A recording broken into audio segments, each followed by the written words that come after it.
राधे राधे।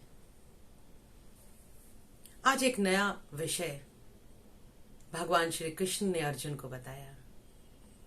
हर श्लोक में भगवान श्री कृष्ण ऐसे नए नए रहस्य खोल रहे हैं जो सच में हमारे जीवन को एक नई दिशा देने वाले हैं। हमने कई बार सुना, अपने बड़े बुजुर्गों से भी सुना, जैसा खाएंगे अन्न वैसा होगा मन। और हमने देखा भी, एक विशेष प्रकार का भोजन करने वाले लोग बड़े शांत होते हैं, सरल होते हैं, लेकिन दूसरे तरह का भोजन करने वाले लोग बहुत जल्दी उत्तेजित हो जाते हैं, क्रोध में आ जाते हैं, घृणा नफरत को सही ठहराने वाले होते हैं। आपने अपने जीवन में सबको अपने आसपास ऐसा देखा होगा, और यदि आप थोड़ा सा भी एनालाइज करने वाले हैं तो आपने ये एनालिसिस जरूर किया होगा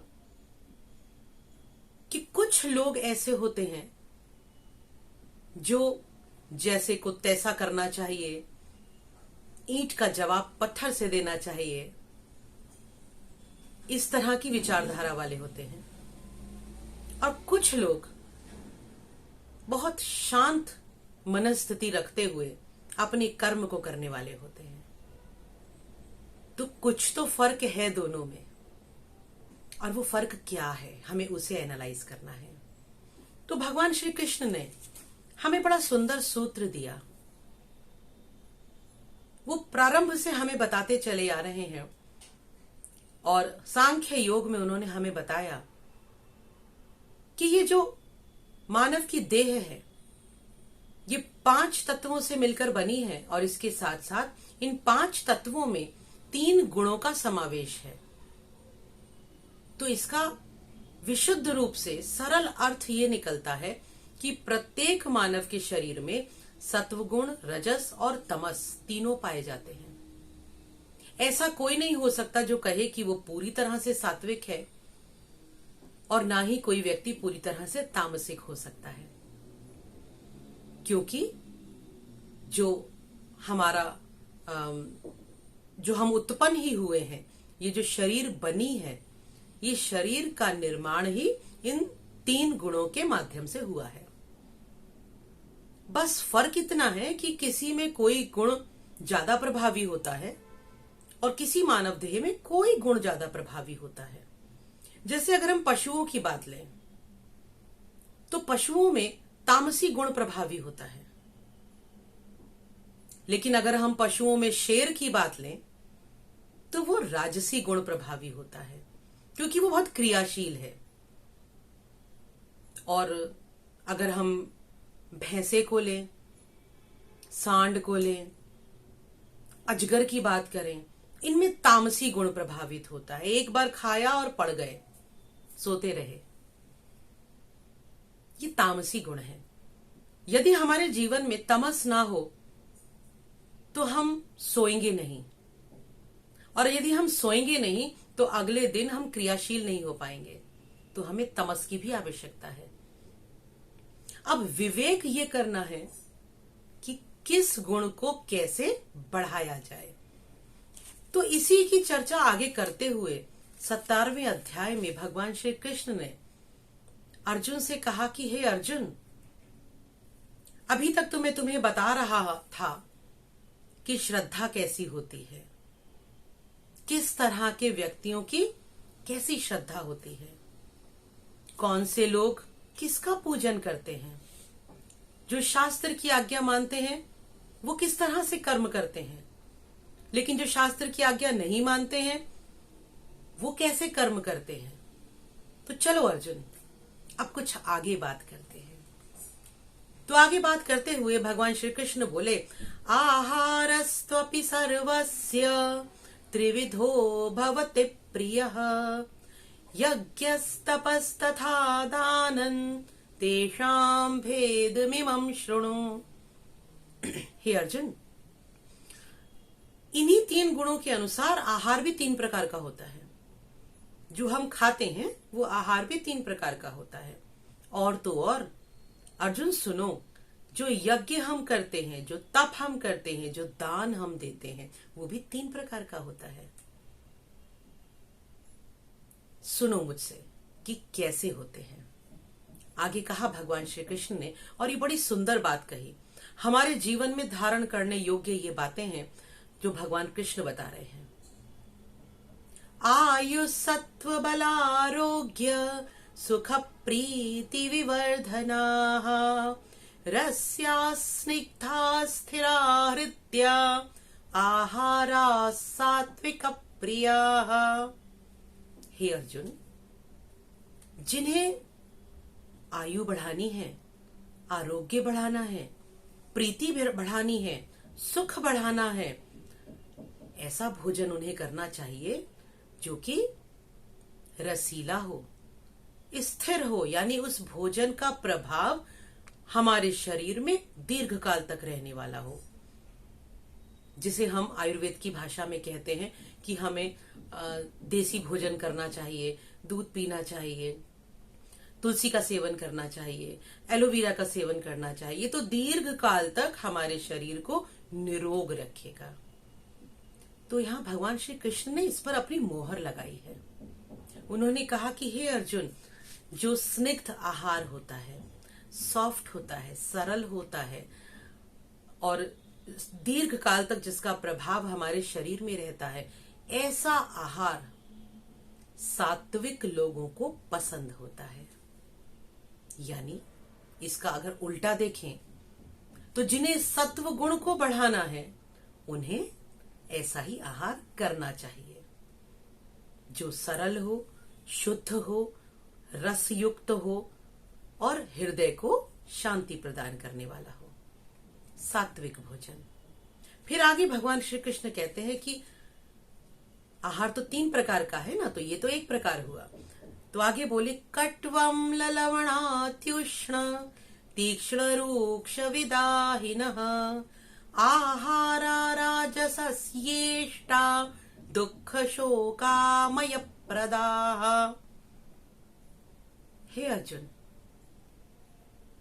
लेकिन कड़वा, तीखा, गर्म, बहुत रूखा, हृदय को दाह करने वाला यानी जलाने वाला, एसिडिटी क्रिएट करने वाला, बहुत ज्यादा नमकीन, बहुत ज्यादा खट्टा, इस तरह का जो भोजन है, जिसे हम आम भाषा में कहते हैं तला भुना मसालेदार गरिष्ठ भोजन, ये हमारी रोजमर्रा की भाषा, तला भुना मसालेदार गरिष्ठ भोजन राजसी लोगों को पसंद होता है, लेकिन ये दुख, शोक और बीमारियां प्रदान करने वाला होता है। देखा, भगवान श्री कृष्ण की इस बात पर आयुर्वेद की मोहर लगती है। सिर्फ आयुर्वेद की मोहर नहीं लगती है, एलोपैथी की भी मोहर लगती है, क्योंकि सभी डॉक्टर्स कहते हैं, सभी वैद्य कहते हैं कि अगर आप तीखा, खट्टा, गरम खाते हैं, मसालेदार खाते हैं, जला भुना तला खाते हैं, तो आपको बहुत सी बीमारियां होने की संभावना है। इसके आगे बोले भगवान श्री कृष्ण, यातयामंगतरसम पूति पर्युषितं च यत् उच्छिष्टमपि चामेद्यं भोजनं तामस प्रियः। हे अर्जुन, यातयामं, जो बहुत पुराना बना हुआ हो यानी बासी भोजन हो, गत रसम, जिसका रस, जिसका स्वाद बिगड़ चुका हो, जो झूठा हो, उच्छिष्टमपि, किसी का छोड़ा हुआ हो, ऐसा भोजन जो होता है ये तामसी लोगों को पसंद होता है। अब समय आता है अपने विवेक को इस्तेमाल करने का। हमें कैसा भोजन पसंद है और हमें अपने जीवन में कौन से गुण की प्रधानता चाहिए। केमिस्ट्री में हम लोग इक्वेशंस को बैलेंस करना सीखते हैं। तो हमने ये देखा कि अगर लेफ्ट हैंड साइड हम बैलेंस नहीं कर पा रहे हैं, उसमें गड़बड़ है, तो उसे बैलेंस करने के लिए राइट हैंड साइड को ठीक करना पड़ता है। और अगर राइट हैंड साइड की बैलेंस में गड़बड़ है तो हम जो कैलकुलेशंस करते हैं वो लेफ्ट हैंड साइड पर करते हैं, और इस तरह से दोनों साइड्स जो है वो इक्वल हो जाती हैं। ये होता है केमिस्ट्री में इक्वेशंस को बैलेंस करना। हमारा जीवन भी एक इक्वेशन की तरह है। अगर एक साइड पर कुछ गड़बड़ हो गई है तो दूसरी साइड को हमें सुधार लेना चाहिए। भोजन के विषय में भी यही बात है और गुणों के विषय में भी यही बात है। हमें यह पता चल गया कि कौन सा भोजन किस तरह के गुण वाले व्यक्ति को पसंद होता है। अब मान लीजिए कि मेरे जीवन में तमस की प्रधानता है। तमस की प्रधानता होने का अर्थ यह हुआ कि मैं किसी भी तरह का सड़ा भुना जला खाना खा लेती हूँ, पुराना खाना खा लेती हूँ, बचा हुआ खा लेती हूँ, झूठा खा लेती हूँ। सड़े हुए खाने में मद्यपान भी आता है, क्योंकि जो मदिरा है वो उसको अन्न को सड़ा कर बनती है। तो पैकेट फूड्स भी आते हैं, वो पुराने होते हैं, बंद किए हुए रखे होते हैं। और जो टिन पैक्ड हम खाना खाते हैं, प्रोसेस्ड खाना खाते हैं, ये पुराना भोजन है। तो यदि हमारे जीवन में तमस की प्रधानता है, लेकिन हम चाहते हैं कि सात्विक गुणों की प्रधानता हो, तो तमस कैसे खत्म होगा या कम होगा? खत्म तो नहीं होगा, कम कैसे होगा? इक्वेशन की दूसरी साइड पर आएंगे और भोजन में बदलाव शुरू कीजिए, क्योंकि हमें पता है ये सबसे सरल उपाय है। दिन में कम से कम 3 बार हम भोजन करते ही करते हैं, 1-2 बार स्नैक्स भी लेते हैं। तो हम भोजन में परिवर्तन करके अपने गुणों में परिवर्तन कर सकते हैं। और यही कारण है कि हमारे शास्त्रों में ये लगातार कहा गया कि प्याज नहीं खाना चाहिए, लहसुन नहीं खाना चाहिए, मांस मदिरा का को नहीं लेना चाहिए, मांस मदिरा को नहीं खाना चाहिए। तो हमारे बच्चे हमसे ये बातें करते हैं कि कहां लिखा है, फिर हम जवाब नहीं दे पाते। स्पष्ट तो बता दिया। भगवान का काम हम पर रोक टोक करने का नहीं है। वो जो परम सत्ता है उसका काम हमारे ऊपर रोक टोक करना नहीं है। और वो सत्ता हमें ये सिखाती है कि प्रत्येक जीव स्वतंत्र है, रास्ता दिखाना है, चलना उस जीव को है। तो भगवान श्री कृष्ण ने हमें रास्ता दिखा दिया। अगर ये भोजन खाते हैं तो इसका मतलब ऐसे गुण हैं। अगर गुणों में परिवर्तन करना है तो भोजन में परिवर्तन कर लीजिए। सरल उपाय है। सात्विक गुणों की प्रधानता अगर अपने जीवन में रखनी है, दीर्घायु बनना है, बलशाली बनना है, आरोग्य हमें पाना है, अपने हृदय में परमानेंट सुख और शांति हमें पानी है, सरल चित्त होना है, सदैव चेहरे पर मुस्कान रखनी है, तनाव रहित जीवन जीना है, प्रेम को बढ़ाना है, तो फिर भोजन में बदलाव कीजिए, सात्विक भोजन पर आ जाइए। तो थोड़े ही समय में वो बदलाव महसूस हो जाएगा। लेकिन अगर आपको अपने जीवन में आप बहुत तामसी हैं, बहुत आलसी हैं, आपका कुछ मन नहीं करता काम करने का, आप सोते रहते हैं, तो फिर अपने भोजन में रजस ले आइए। क्योंकि रजस जो है वो हमारे शरीर में क्रियाशीलता को बढ़ा देता है। लेकिन एक्स्ट्रा जो कर्म होता है, शरीर कर्म तो कर ही रहा है। यदि आप सो रहे हैं तो भी शरीर के विभिन्न अंग कर्म कर रहे हैं। बिना कर्म के कोई मनुष्य जी ही नहीं सकता। तो कर्म कितना होना चाहिए, कैसा होना चाहिए, इसका विवेक ही सत्व है। यदि इसका विवेक हम नहीं कर पाए तो फिर सत्व गुण की कमी हो जाएगी और रजस की प्रधानता हो जाएगी।